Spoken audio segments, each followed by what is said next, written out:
And a good morning to you all, and welcome to the starting lineup. Great to have you with us on an absolutely beautiful Thursday in the Ozarks. Ned Reynolds joined by Scott Puryear. And for the next 2 hours, we're right here talking sports and whatever. I'd like to hear from you at 417, area code obviously, 447-1021. 447-1021, number to call or text, one or the other, both on the same line. Starting lineup brought to you by Play It Again Sports and the Fremont Shopping Center, Battlefield and Fremont, Springfield. Folks, they're open right now, and they will be open all weekend long. They're open every day, and they're there for you with every sports item you could possibly imagine and some great trade-in values.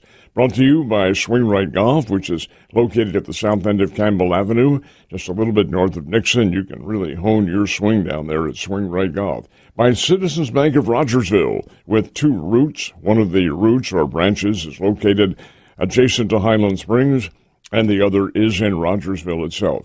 And brought to you by Marshfield Chevrolet at the I-44 exit. A couple of left turns, and you're there at Marshfield Chevrolet. Well, we're in that slow period now when there's virtually no baseball.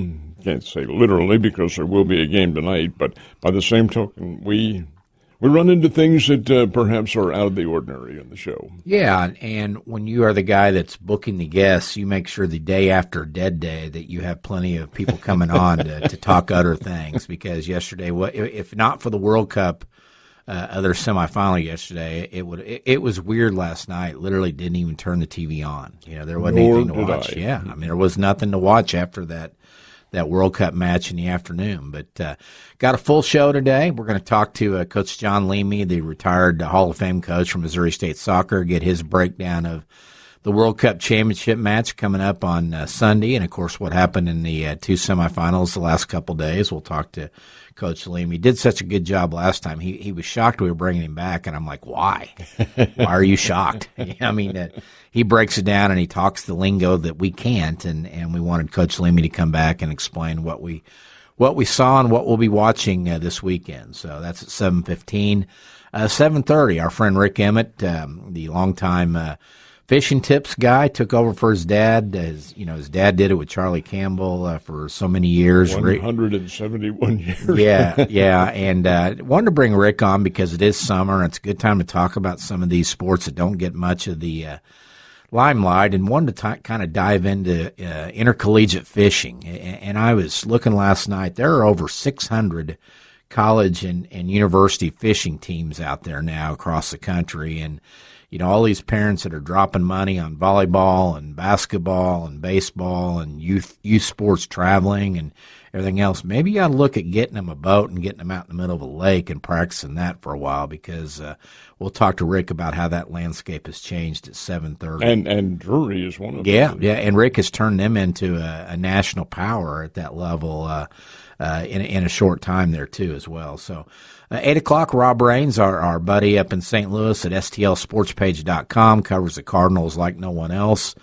He's going to join us to talk about the second half of the season and what it looks like for the Cardinals, including the trade deadline coming up at the 1st of August. And then at 8:30, we've seen him on TV for 3 or 4 years. Let's kind of figure out who Chris Penson is, the Color 10 guy that moves up a chair with Dan Lucy's departure at Color 10 earlier this summer. We'll tell you more about Chris Penson and give his thoughts on various subjects in the Ozarks. That's at 8:30. We'll talk a little bit about the World Cup before we get into it with Coach Leamy at 7:15. But yesterday, a fun match. And like I said, no better sport than soccer to have on in the background on TV and just have it going. And then they tell you when it's time to look up. And I turned it on yesterday. It's scoreless at halftime. Here we go, or 0-0, as they like to say. Then England goes up 1-0 in, I think, the 54th minute. You're thinking, the defending champ's in trouble. It's Argentina. This is what they do. They like to wait till they're pressed. The English team did not go to the Herm Edwards school of thinking. No. Herm Edwards said, you play the game to win. They play the game not to lose. And I was watching with some friends. I said, this is not right. Look, they've taken away their aggressiveness. They're falling back on defense. The goalie the English goalie had to make some incredible stops just to prevent the game from getting out of hand to begin with. You knew Argentina was going to score eventually, and they did. Yeah, it's kind of like the old prevent defense in the NFL. I mean, they got the 1-0 lead. They thought, hey, we only have to survive the next 35 minutes, and we're moving on. And Messi and his boys had different ideas on that, but Argentina scores 2 goals in about 7 minutes, gets the 2-1 victory. The first one came, I believe, the 87th minute. 87th minute. The last one was just for even a guy who doesn't follow soccer, it was a thing of beauty with Messi launching that cross into the box, and the guy with the header headed it in. Just perfect timing on that, and then it became a matter of watching the clock in extra time, and Argentina fans, that clock was moving at a snail's pace, I think, in that final, I think it was an extra 9 minutes of extra time. When they added the stoppage time, I thought, well, there's a chance. There was virtually no stoppage time in there, which is interesting because did you see any of the early part of that game? I tuned in just before the start of just before the halftime. Yeah, the first part of it was very chippy. Yeah, a lot of pushing and shoving, and it was almost a fight that broke out there on the field.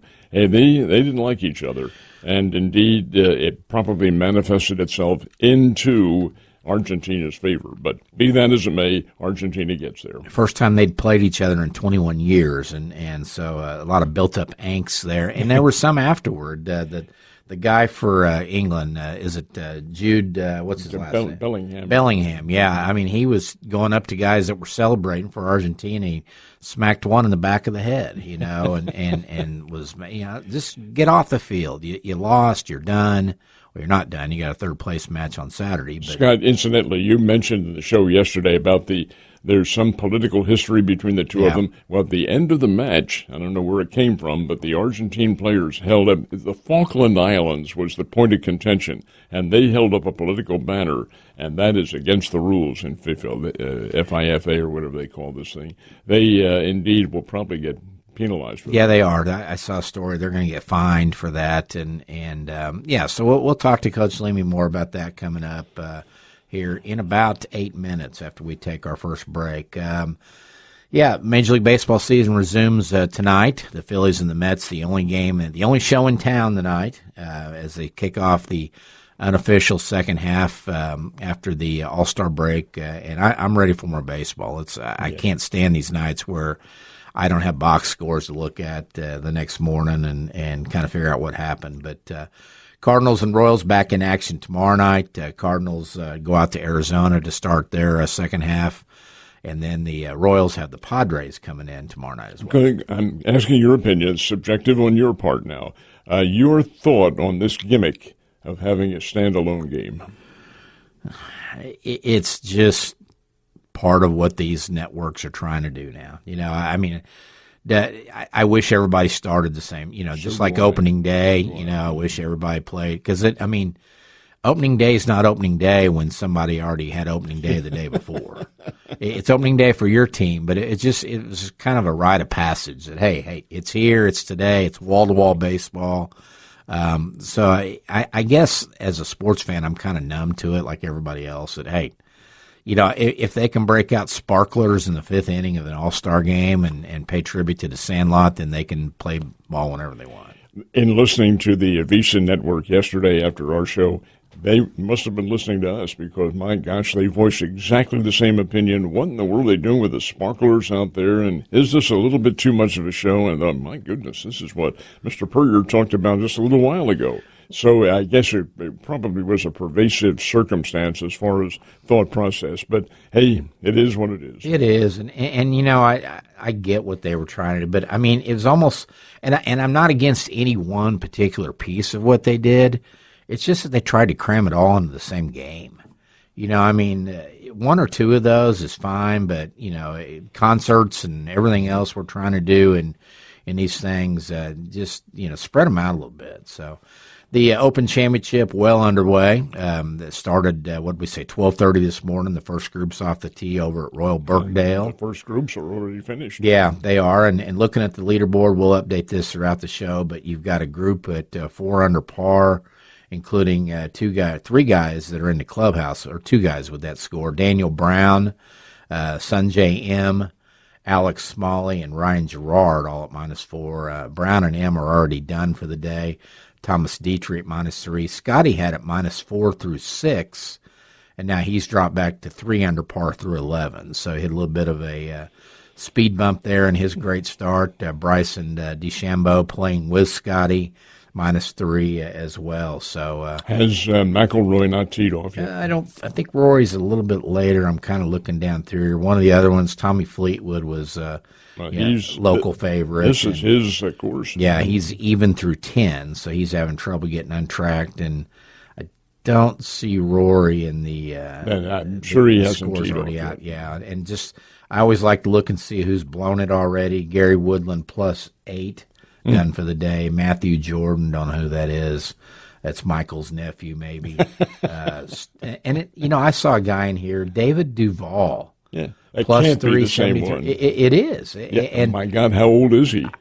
He's got to be playing the Champions Tour now, but he is only in there as a past champion. I'm sure his some of these events, if you win a major, you get to come back for life. Yeah, Scott Duval has to be in his mid or late 60s. Has to be. I would say he might be pushing 60 or right around I'm 63, maybe around my age. Let's look him up. Well, he's a Vietnam vet, I believe. I think Duval. David Duval is 54. Oh, God, is he that young? Yeah. We're not even close on that. And so, he was one of those guys. We were talking with Bill Oakley yesterday about Jordan Spieth. David Duval's one of those guys that just set the world on fire early on and then had some issues on and off the course, I believe. And, 2001 Open Championship winner. So 25 years later, he's going back and still teeing it up. And 3 over, and he's in the clubhouse at 3 over is not bad. Well, at 54, he is on the Champions Tour then, if he is playing regularly. Yeah, it says here, after supplanting Tiger Woods at the top of the golf world in the late 1990s and winning 13 PGA Tour events, Duval's trajectory shifted in 2003 when he was diagnosed with positional vertigo. Because golf requires pinpoint bounce and a steady visual field, the condition and subsequent injuries effectively robbed him of his elite form. He fell out of the top 100 in the world rankings by mid-2003 and spent the next decade battling to regain his game. Positional vertigo? Yeah. What is that? If you're sitting in a chair, you're dizzy all of a sudden?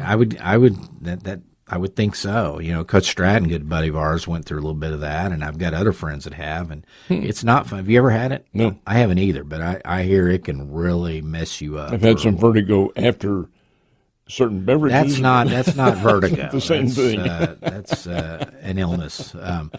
So David Duval, one of those that's playing again 25 years later after winning. That's kind of cool at the same time as well. So what else? Talk me. Springfield Cardinals back home starting tomorrow night for a brief series. It's a 3-game set with the Amarillo Sod Poodles. I did see that Saturday night's game is a national broadcast, some kind of initiative to show prospects. I'll try to dive into more of that, but I know that they're trying to get a big crowd over there Saturday night. Friday, Saturday, and Sunday, 7:05, 6:35, and 6:05 the start times. Friday and Saturday, Christmas in July. Santa will be there. They have a championship trophy ornament giveaway tomorrow night. American National Santa Claus Bobble Body giveaway on Saturday night. And then the Cashew Chickens Christmas in July specialty jerseys will be auctioned off both of those 2 nights. Sunday returns to kind of a normal day with their Kids Ice Cream Sunday brought to you by Highland Dairy. Kids run the bases after the game.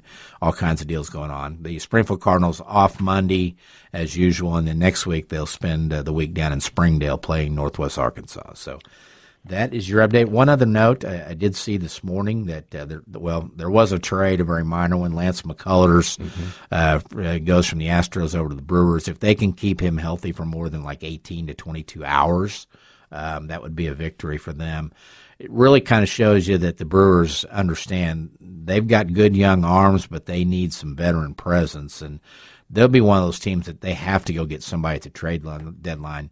I don't know if the Cardinals will trade Dustin May within the division, but that's somebody that could use a Dustin. I would be very surprised if they traded within the division, but not surprised if they make the trade. This has me a little bit worried about Mizorowski. He has a, quote, dead arm, end quote. Well, that's probably the expression for overuse, but the fact is the Brewers felt that they need to get McCullers in there as a specialty pitcher as such. So I'm hoping that Mizorowski is not too badly off. Well, and you know, they've got Kyle Harrison's down with a sore elbow now. Brandon Woodruff may never be back to what he was. I mean, his velocity is way down from what it was. He's on the IL again, second time this year. They need guys, and I think they'll be one of those that they've got prospects. And if you're the Detroit Tigers, and Tigers may decide they're in, or they may decide we need to shop Scooble and get something while we can. And if they did, the first call ought to be the Brewers and some of those guys they've got down in AA and AAA. I'm just about to say, don't they have a very good cadre of pitchers down in the minors? They do, and position players. And they've got guys that can help you for the next 5 years or 10 years. And, you know, they've got to glut them. They're the number one ranked minor league system out there. So we'll see. One last note, it looks like the automatic balls and strikes system could be coming to college baseball next season. They tried it in the SEC tournament, and it got rave reviews from the coaches down there. It gets pushed through by NCAA Rules Subcommittee, approved it. Its use for 2027. Still has one more step to pass. The Baseball Oversight Committee has to approve, but it looks like ABS will be in the college game next year for those who can afford it and have the technology to do it. If they don't, they don't have to, but if they do, and I would guess almost every school will say, let's put that in so we don't leave anything to I chance. would assume it would be the same protocol and format that the pros use, having a human there as an umpire. Yeah, and you have to challenge quickly. You can't delay on it, and I believe they'll get 3 challenges like the SEC did in their tournament there. Let's take a timeout and talk some World Cup soccer with John Leamy. You're listening to the starting lineup. Please stay right where you are. And it is great to have you with us on the starting lineup. Ned Reynolds along with Scott Puryear. And indeed a special guest. Yeah, we like to bring on people that know a lot more about things than we do, and that would be John Leamy in soccer, the Hall of Fame coach, former coach of the Missouri State program for years and years, and we welcome in Coach Leamy to tell us what we've seen and what we will see this weekend in the World Cup Championship. John, good morning. Hey, good morning, Scott and Ned. Thanks for having us on. You betcha. I wanted to ask you, do you watch matches differently than we do? I mean, and we're watching just we don't know really what's going on at midfield and all this stuff, and then we look up and when they score. But as a former longtime coach, a very successful coach, do you watch the technical side of it more than maybe most fans? Yeah, Scott, I think probably do just zero in on some stuff that you're like, okay, how are they defending? How are they attacking? What are they trying to do on the quote-unquote set pieces? So you do look at a lot of these things, and it's frustrating, sometimes when you're like, oh, boy, I mean, these guys are so good, but they're not doing something as simple as you might try to have a 14 or 15-year-old do, So, yeah, I think sometimes you do get locked in sometimes on some of the minute stuff instead of just enjoying the big picture. John, this is, in my opinion, not one of the minute items. It occurred to me, and I'm, again, not a soccer aficionado as such, but it looked to me like England decided not to lose the game and played it not to lose the games, concentrating all on defense. They didn't show any aggressiveness at all down the stretch. Is that true? Oh, Ned, it was wild. And maybe we start at the beginning a little bit, but, it was it was just a high-paced game to start. Lots of fouls, lots of little hits, lots of tic-tac stuff. Mm-hmm. Not a lot of flow. American referee, who I thought did a good job, by the way. I thought he did a good job with it, but it was like, holy smokes, this is going to be England-Argentina.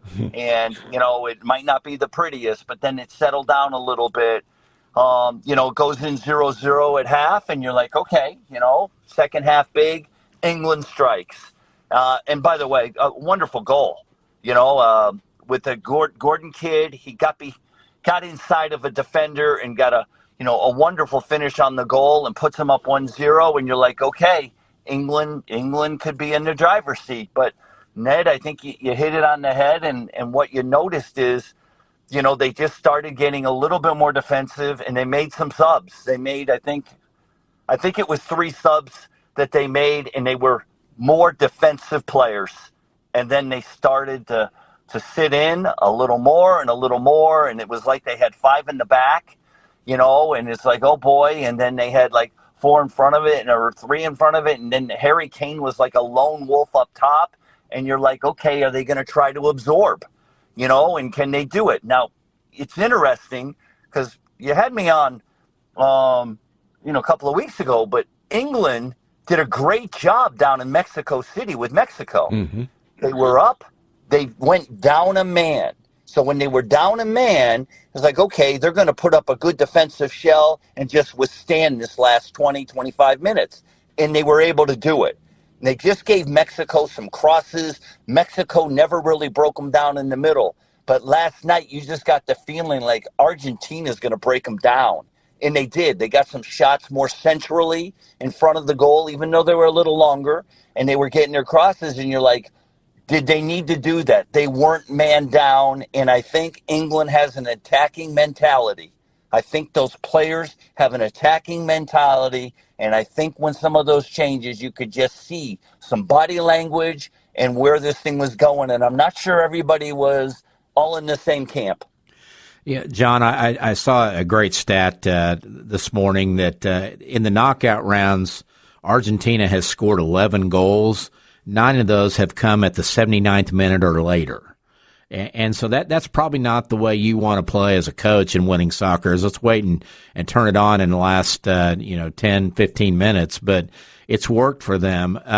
Can they do that against Spain and come away with a World Cup, or will they need to be a lot more offensively minded early on against probably one of the best defensive teams in the field? Yeah, Spain is something special because when you look at it, I mean, what have they got, like 36, 37 games in a row as a national team, and they've not lost. So, I mean, they are on, I think, a record-breaking streak. I think they're right up there. Maybe France might have had one that was close to that, but they've given up, I believe, Scott, 1 goal in this tournament. Mm-hmm. So they're very good defensively, good midfield, good attacking play. But, boy, Spain is a team. I think a lot of us just as soccer, fans or even the casual one, you're not going to name too many players for Spain. When you look at their categories, like, all right, most goals or most assists or, most attacking dribbles or great goal scoring chances, they're all different players. They don't have that one guy or 2 guys that's just carrying them. So they are a dangerous team.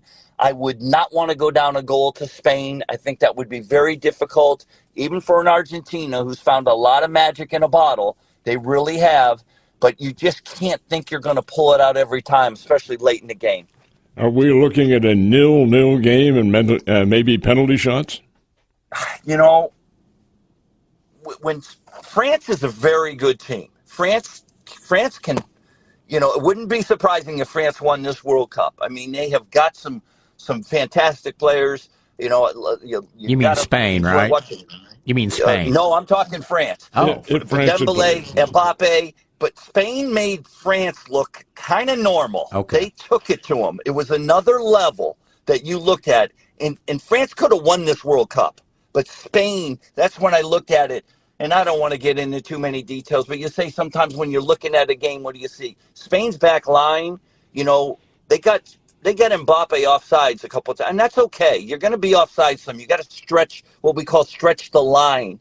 But their back line, I was like, oh boy, are they tight. I mean, they are together. You've got 4 or 5 guys pulling up the field at the same exact time, and they caught him offsides. And you can see some of this frustration with like an Mbappe. So you break down Spain and some of the stuff they just did to France, and you go, holy smokes. They are doing some great things. They've given up 1 goal. They are the real deal.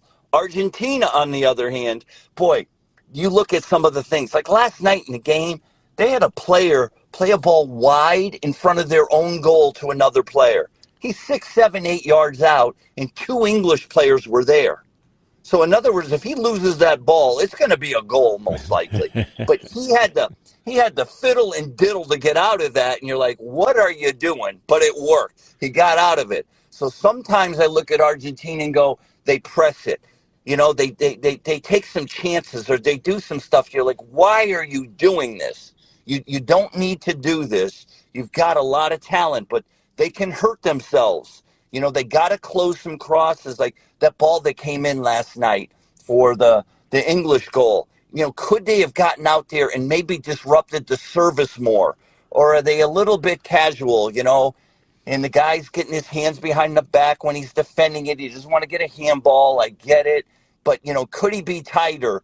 And, you know, Spain's going to punish you if they do some of this stuff. They will. They're going to have to be real sharp, get it on the front foot. Argentina's known as physical. They're going to try to set a tone early again.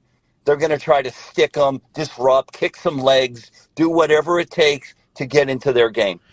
Visiting with John Leamy, the former Hall of Fame soccer coach at Missouri State, and on the only show in the country you're going to hear the term fiddle and diddle this week, talking about the World Cup. John, before we let you go here soon, I wanted to ask you, you know, there was a great photo circulating the last couple of days with Messi at probably 22 years old with a baby Yamal, the star for Spain. It's 19 years old. Is Sunday one of those historical moments? Because we're seeing Messi for the last time in a World Cup, and Yamal's on center stage against one of the greatest, and maybe ready to assume that mantle at 19 soon. Where do those guys rank in your scheme of great players? Yeah, you know, Messi he's 39 years old now, and you know, he's been playing. I think he went over to Spain from Argentina. He was just a kid. Was he like 13 years old? You know, he went over there to get into the Barcelona system and became this fantastic player. And in fact, it took him a long time to get in the national team for Argentina. I mean, that was his dream for him. His father, can he play for the country? But they didn't know about him enough or do their homework. And they had to lobby. He had people lobbying for him to get looked at. And then when they finally really saw some tape of them and stuff like that, they're like, holy smokes, we got to create a national game. Because then if you play for your country once, you're forever locked in. So they created a quick game, got him so he was Argentinian, because I think Spain was going to try to make a move to get him. But he loved Argentina. But Messi could be Yamal's dad, you know. That's the age difference. To be a field player and do some of the stuff he does. Now, he does not defend. He is not running around the field like he did 10 years ago, even 5 years ago. You can't physically do it. But he is amazing with the ball. He is a leader, and he is a good leader. You know, he is somebody the players just revere. And I don't know if you noticed, Scott and Ned, last night during the game, but all of a sudden Messi tried to split a couple of guys, and then he got fouled. He got tagged a little bit. Almost that whole Argentinian team came around him. Yeah, I did. You don't touch him. It was like Wayne Gretzky playing hockey. You do not touch this man. You don't do it, and we will do whatever we can. That was the unifying factor. That was something that you looked at and went, oh, my gosh, there's more motivation. Now, England, Argentina, there's no loss between the countries. I mean, it probably goes back to all kinds of things. I don't want to get into too much history, but, I mean, Argentina was a huge place, you know, where World War II, where some of the Nazis went into hiding. That's very good, John. Very good. You know, and it's just fact. And there's still, you know, German coalitions and whatnot in a couple of pockets in South America where this happened. The Falkland Wars, I think, early 80s, 1982. You know, when you looked at it, I mean, there were deaths. Argentina lost over 600 and England lost maybe half of that. But, I mean, that was a 2-month war with no love lost, Navy and, you know, bombings and killings and all this. And they still disputed, I think. I think Argentina thinks that's theirs and claim it as a province, but England's running the Falklands. So, I mean, there is no love lost between those countries, and they were playing for keeps. In Argentina, they got on that front foot. Messi did some things, little subtle things. At the end of the game, he was playing more wide, but he went into the middle to get a ball because he was going to hold the ball and keep it and get fouled most likely and take time off the clock. He's the guy that can do that and figure it out. He's a left-footed player and renowned for being a great left-footed player, but he's not bad with his right. He made a cross last night with his right foot, set up that header to win the game. You know, you look at some of the things that he does, how he carries himself, how long of a career. I hate to say somebody's better than somebody or this is the all-time great because you can't. It's not fair to generations to compare. But he is absolutely one of the greatest players that helped change and define the game. John, before we let you go, who wins Sunday?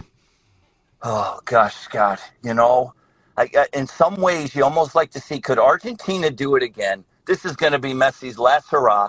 And you've got such a renowned player throughout the world. I mean, the world's embraced this guy. It would be a great, great story. Spain, I think, is like one of the quietest teams maybe to be this good in a World Cup because you hear so much buzz about all these goal scorers and all of this. But I really don't know. I think if Spain goes up early, I'm not sure Argentina's going to do what they did because I'm not sure Spain's going to sit back like England did. I'm not. I don't. So, I mean, that's probably a coin flip because I think there's going to be emotions. I think the refereeing is going to be so important in this game, like getting these calls right. Spain has one more day rest. And, you know, when you're 39 years old and a Messi, one more day matters. You know, so they're traveling up to New York probably today. I'm sure Spain's already settled up there. So maybe advantage with Spain. I don't know what the markets are saying, but I wouldn't be surprised if Spain's a slight favorite here. But who knows? When you get into a game like this in the whole world, it's not the countries now. It's not their home countries. The whole world is going to watch this game. There's going to be nothing bigger than this game on Sunday. Very good, John. We appreciate your time. Have a great day of fiddling and diddling over at Missouri State, and we'll talk soon, okay? Hey, Scott, Ned will appreciate this, but hey, I grew up in New England, and fiddle and diddle, that was a Johnny Most thing. Johnny Most, the great broadcaster for the Celtics. Yep, he fiddled, he diddled. You know, he would describe players on the radio. Johnny was one of the greatest. Very good. John, he used that with Bob Cousy all the time, fiddling and all the time. Yeah. John, thanks, and we'll talk soon, okay? All right. Thank you. All right, guys. Thank you. Bye-bye. John Leamy visiting with us, listening to the starting lineup. Don't go away. And you are listening to the starting lineup brought to you by Play It Again Sports, by Swing Right Golf, by Marshfield Chevrolet, and by Citizens Bank of Rogersville. I'm Ed Reynolds along with Scott Puryear. And a special guest. Yeah, it is summertime and a chance for us to kind of focus on some sports that don't get a lot of love on the mainstream media out there. And this is our first summer with this show since we started back in November. And I thought, you know what? This college fishing thing has taken off. There are now more than 600 teams at the college level, coast to coast, competing. And let's call our buddy Rick Emmitt, entering his 11th year as the head coach of Drury University Fishing. Rick, good morning. Morning, guys. How are you? I'm doing great. And you know, those who say Emmitt, remember that name. Well, you've known Rick probably from his work with the fisherman in his long career out of Bass Pro Shops, but his father, Jack Emmitt, Ned, was, we tallied up, 45 years doing the fishing tips? It had to have been about that, sure. He and Charlie Campbell would team up, and I'd introduce him, and then that was it. I was out of there. Yeah. And those two, it was a great combination. Legendary stuff, and of course, when your dad passed away, Rick, it was just a natural for you to step in, wasn't it? Yeah, they allowed me to do that and do the tips with Charlie, which I was very honored to do that. And then a few years, Charlie passed away, and I brought in Mike Webb. And Mike and I have been doing them now, I think, a little over 5 years. So we really have a good time doing them. And we're kind of hokey like Jack and Charlie were, but we hope to pass on some decent info to the viewers. I still laugh about that. Jack, your dad, was kind of the fall guy in many respects when they got together. I remember one incident in which he allegedly, and I think it was probably trick, but he allegedly had his gear up in the trees, and they were in some kind of a cove somewhere, and Charlie Campbell just loved that. He just made more fun of him. Has that ever happened to you? We have some bloopers that we don't show here and there. I mean, we'll get in the trees every now and then. Mainly Mike does that, I'll say. But we'd have like a really nice show, kind of like the Bill Dance bloopers. Yep. We'd probably sell some CDs, DVDs if we had that. So. Rick, I got to ask you, and I think I've asked you this off air at times, but when you guys do those tips, you always catch a fish, and you always catch a good fish. Are they tied up under the boat for whenever you guys start filming, or how long do you have to go out there when you shoot the fishing tips for actually one of you to catch a good one? You know, sometimes we catch one right off, and then sometimes we're fishing all day before we catch a fish. But no, we're actually catching them live. I remember one time we went to a spot, and we were able to shoot 4 tips for 4 weeks just on that one spot. So that doesn't happen very much. But, yeah, we don't have anybody down there scuba diving tying them on for us. We actually catch them. Yeah. Sometimes they're not very big, but we do fish till we try to catch a decent fish. I do recall one incident, Rick, when we did the show, and I think it was your dad, regardless, hauled in this fish, and one of our studio guys, that fish is on downers. Look at that. Yeah. Well, Rick, I thought about this idea. You know, my son, a 22-year-old son, is working at Bass Pro base camp as an intern and loving it this summer, and very thankful for that opportunity. But he's going fishing about every night now when he gets off work. He had never picked up a fishing pole in his life. And I'm just sitting there thinking, he's spending his entire check over at the Granddaddy store, which is probably what they had envisioned when they bring those interns in. But wanted to ask you, he's caught the bug. And we have these parents that now are spending so much money. We did it back with our 2 sons back in the 90s with basketball and baseball and every other travel sport, and there's parents doing it with volleyball and everything else now. It's expensive. There's 600 teams out there fielding competitive fishing teams. How great are the opportunities out there for kids to get into it now and become college fishermen, and how has that changed over the last 11 years since you took over at Drury? Well, it's changed dramatically, and high school fishing and college fishing are probably the fastest growing segment in the fishing industry. Our Missouri high school program that J.P. Sell puts on with the National Youth Fishing Association, they'll draw 350 two-person teams in these tournaments. Wow. And we provide scholarships to Drury, to some of the championship winners and such. But, yeah, high school fishing and college fishing across the nation has just grown tremendously. And like you say, there's over 600 collegiate teams that go to these events. These events that we participate in, there's actually 3 different collegiate circuits that hold tournaments, and we fish all 3 circuits. So we're fishing 15-plus tournaments a year at the college level. Pro anglers only fish like 8 to 10, so we're fishing more tournaments than pro anglers are fishing. Rick, I'm sorry, go ahead. Go ahead. When you get an application for a scholarship, how do you go about weeding them out, number one, and scouting these individuals? What I do is I kind of monitor their progress in high school. Most of these kids have been fishing tournaments since they're 10, 11 years old. So they've been fishing 10-plus years tournaments. So most high school circuits publish online, their results. So I pay attention to that. There's actually you'll laugh at this, but there's a high school fishing combine that they have every year. They're not running sprints or anything like that or passes or anything, but they're going out and running with the trolling motor, a little course that they run and cast at. We have casting contests. They bring their fishing resumes, and each coach gets to spend a little bit of time with certain recruits and visit with them and just tell them about our program and all that. But it's funny, as you have success, it took us a while to get the program built at Drury. In fact, the administration didn't really understand college fishing. And as I was able to recruit, when I first started the program, I had to use kids that were just going to Drury that liked to fish.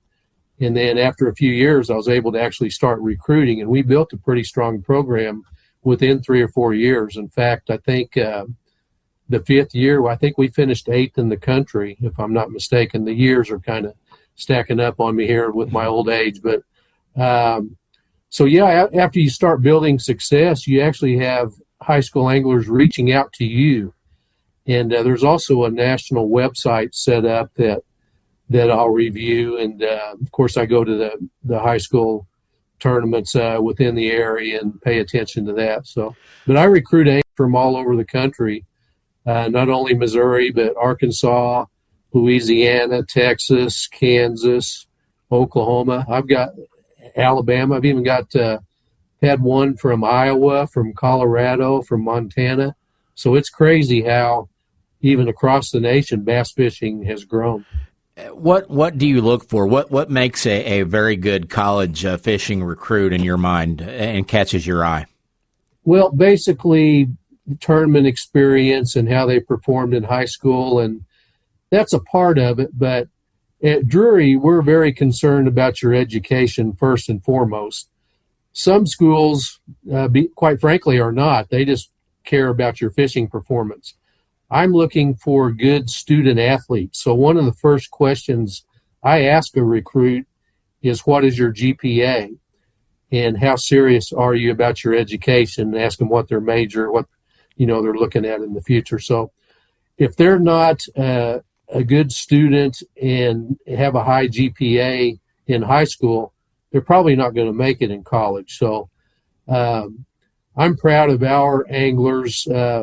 We travel more than any college sport. And with all the travel that we do, our team GPA is still 3.3. Mm-hmm. Wow. So when we come back, we have to work with the professors and make up, the missed classes, missed tests, missed assignments. So we're lucky that our professors work with us and make up the missed schoolwork that we do. It took a few years for them the administration and the professors to really understand our sport. We're unlike, a stick and ball sport where every basketball court, every soccer field, they're all the same regardless of wherever you go. Every lake is not the same. We travel to lakes across the country. So we're not only competing against the other schools, we're competing against the lake. That's our main, foe is the lake. So we have to practice or pre-fish on the lake that we're going to compete 2 or 3 days before the tournament even starts. So when we travel to an event, we're gone almost the entire week. So we're missing a week of class where, say, the basketball team, they may travel by bus to an event and they miss maybe, that day of classes and they're back in class. We're gone the entire week. So our kids really have to be dedicated to making up their classwork and their studies. Is it necessary to have practice sessions, or do you just rely on their fishing expeditions as such? Well, we have to practice on the lake that we're going to compete on. We had one student talked to his professor and said, this was a few years ago, and said, hey, I'm going to be gone all week. We've got a tournament. Well, they said, how many days is a tournament? He said, well, it's 2 days. Well, why are you gone all week? Well, we have to practice and pre-fish on the lake we're going to fish. They said, well, why don't you just practice down at Table Rock? Yeah. Mm-hmm. And, that doesn't work. You've got to practice on the lake you're going to be fishing, because every lake's different. There's deep lakes, shallow lakes, clear water, dirty water, vegetation, timber. So you have to figure out, we're figuring out where the fish are. The fish don't hang around the same places on every lake. So we spend 2 to 3 practice days just trying to locate the fish. If you don't, you might as well not even go, because you're not going to have success. You just can't figure them out the day of the tournament. You have to spend 2 or 3 days. And, some of the schools that we're competing against, we're a non-NCAA sport. So we're competing against Division I, Division II, Division III, junior colleges. We're all competing, in the same tournament. So we actually have a little bit of a disadvantage with, our school really concerned about the education. Some of the schools we're competing against may have online classes. They don't care if they're in class or not. really care about their GPA, they may go in practice for, a full week on the body of water where we only get 2 or 3 days. So we're at a little disadvantage there, but I'm proud of our guys. We're in it not just for the fishing team, but we want them to leave with a great education at Drury. Be prepared for the future. The golfers aren't playing Horton Smith before they go play the Masters. I think that exactly. You got it right on the head. Yeah. Wanted to ask you, we're running short on time here, but how big has it been for you and your program? You're in the backyard of the fishing company in America with Bass Pro Shops, and the resources and the recruiting and the name. When people say, where's Drury? And you say Springfield, Missouri, oh, that's where Bass Pros was founded. Is that a big help for you in terms of equipment, things like that?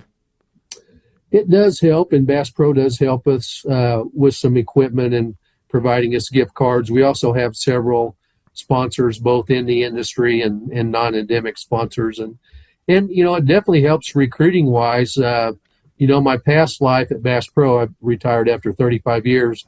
The last 15 years, I managed the top fishing program in the country, the fishing pros in the country, with Bill Dance, Jimmy Houston, Roland Martin, Kevin Van Dam, Rick Clunn, the top bass fishermen in the industry. So having that experience, I can kind of mentor our anglers. I actually use that as a recruiting advantage that some of the other schools, don't have. A lot of the guys and gals that come to the program, they want to be in the fishing industry or actually become pro anglers. And so I'm there to mentor them with my experience there. So it definitely does help. Before I let you go, I wanted to ask you, do the other fish get jealous of the bass? Because all these competitions are for bass fishing. What happens if you catch one that's not a bass? Do you just say, well, get off my hook, I got to go find bass? Well, we look at it and then we let it go. And, sometimes you'll have a big fish on and you'll think it's a big bass and you'll get it to the top and it may be a catfish or a drum or something. Then it's like you're fighting the fish and you're all excited. It comes to the surface. You see it's not a bass and, it wasn't even a fun catch then. Why bass? Why did they choose bass? Is that the most popular fish to catch out there? Yeah, bass is the most popular sport fish, and they're very aggressive. It's just, Ray Scott years ago when he formed the Bass Angler Sportsman Society, bass fishing just took off and tournament fishing just took off like crazy. Rick, we appreciate it. We could spend an hour talking about this. I got lots of questions, but appreciate your time, and let's do it again, okay? Absolutely, guys. Appreciate you having me on. Thanks, Rick. Pro fisherman Rick Emmitt visiting with us from over Drury. Timeout on the starting lineup. Be right back. And since we have just a few seconds, what do we have coming up? Yeah, second hour, we're going to talk Cardinals baseball with Rob Raines of STLSportspage.com. You can find his content on our website, 1021theone.com. A great place to catch up on their post-game interviews, their podcasts, etc. But Rob covers the Cardinals, he and his son, like no one other. So we'll talk to Rob at 8. Then 8:30, Chris Pinson of Color 10, the sports guy on the weekends, now taking on more of the load there with Dan Lucy's departure. We'll talk to Chris Pinson, get his thoughts on several sports here in the Ozarks, and a little more background on Chris as well. And that's all coming up next hour. So we do have baseball on the agenda, as well as a general sports observation. All that awaits you in the second segment. We'll take our mid-show timeout here on the starting lineup. Don't go away. We'll return shortly.